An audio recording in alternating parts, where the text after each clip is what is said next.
Hello my friends, this is Austrian Stacker, inspired by Dale's great videos. Dale is also known as Cornwall UK. I thought I'm gonna talk about the old Austrian currency, which was the shilling.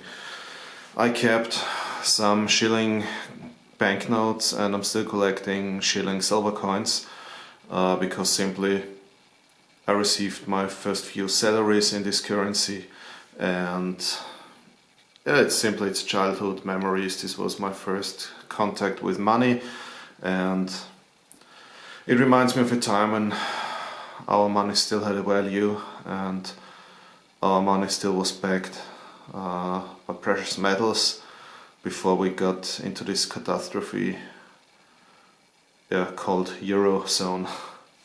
So, the first banknote I want to show to you is the 100 shilling banknote.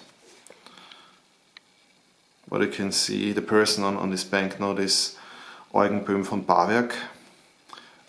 It's interesting that a lot of people never ever heard this name, but especially people who studied finance should know who this person was.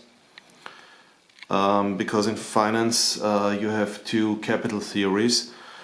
The supporters of the one theory are called the Keynesians, and the supporters of the other theory are called the Austrians, because it's the Austrian capital theory, actually human capital theory. And the founder of this is this gentleman, Eugen Böhm von Bawerk. So he was the founder of the Austrian human capital theory. And when you talk about the Keynesians and the Austrians, actually this guy is the opponent of Keynes. He was, I think, 3 times finance minister in Austria, and then he became professor at the University of Vienna.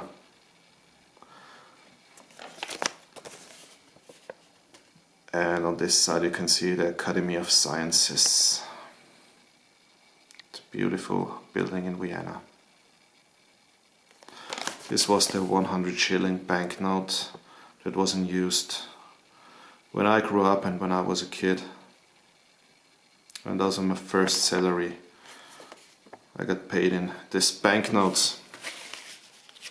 By the way, as long as this gentleman was finance minister, our currency was backed with gold, so he was the man behind the Austrian gold standard. The second banknote I want to show you is the 50 shilling banknote, and the gentleman shown on this banknote, I think there is no need to explain who this person is. It's Sigmund Freud.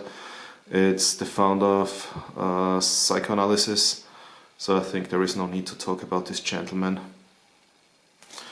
And on the other side, related to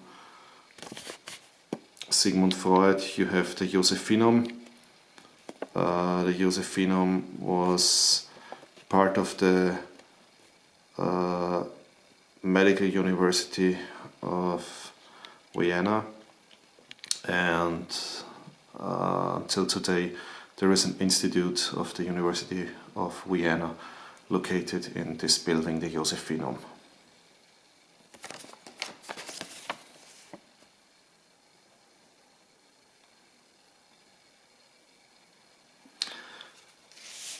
And the third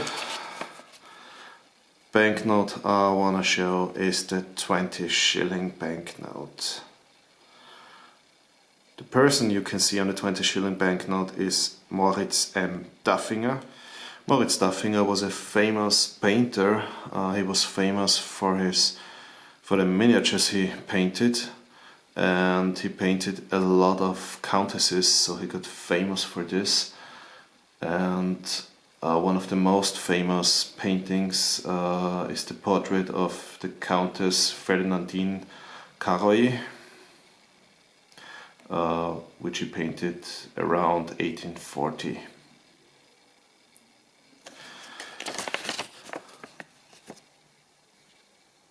don't know exactly when it was, but I think it was in the 70s, in the late 70s or beginning of the 80s. They changed backside of the banknotes, because before that there was nature or landscapes or mountains painted on the back of our banknotes, and then they took famous buildings. I'll talk about the 20 shilling banknote a bit later. On the last 20 shilling banknote before we got the euro, there was the Albertina, and the Albertina is actually a very interesting place. It's a museum now, and it's one of the largest and most important print rooms in the world, with approximately 65,000 drawings and more than 1 million old master prints. But they also are the home of modern graphic works, photographs and architectural drawings. And I think some of the most important drawings and prints they have there is the Study for the Last Supper by Leonardo da Vinci from the 15th century, and The Young Hare by Albrecht Dürer from the 16th century. But they also have some very famous printings by Breuchel, for example, The Painter and the Buyer, or from Georg Decker, the Archduke Charles, or also The White Horse by Henry Toulouse. So they really have one of the most important and famous print collections and graphic collections in the whole world. But what's even more interesting is what was on this banknote before they decided to show the Albertina on it. And this I want to show you on a very nice picture I took a few years ago. So my friends, before I show you the old 20 shilling banknote, I want to tell you some facts about one of the biggest constructions that ever, and the most important constructions ever in Austria. This is the Semmering Railway, and the Semmering Railway was constructed between 1848 and 1854 by more than 10,000 workers under the project designer and director Karl von Geger. And the Semmering Railway starts in the city of Glocknitz and leads over the Semmering mountain to Mürzzuschlag, and it was the first mountain railway in Europe built with a standard gauge track.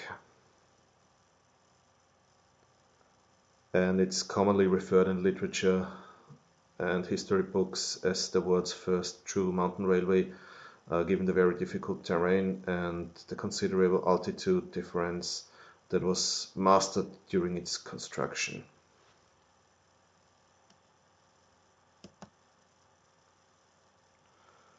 It's a very interesting fact is the construction features 14 tunnels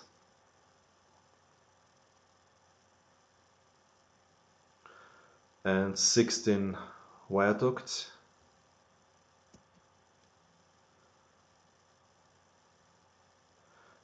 and more than 100 stone arch bridges, and more than 11 small iron bridges. And in the Semmering mountain there is a specific point which is called the 20 shilling view. Why is it called like that? It's very easy. A painter got the task to paint a part of the Semmering Railway to be used for the 20 shilling banknote, because it was such an important construction, and especially because it connected Austria with Trieste. And so they wanted to have the Semmering mountain as well as a part of the Semmering railway on the old 20 shilling banknote. And this is exactly the place where the painter sat. And this place is called the 20 shilling view. And this was shown on the old 20 shilling banknote. So this is what I wanted to share with you today. I hope you like it. If so, please like, subscribe and leave a comment. Please take care about yourselves and your families and stay safe and healthy. Thanks for watching. Servus.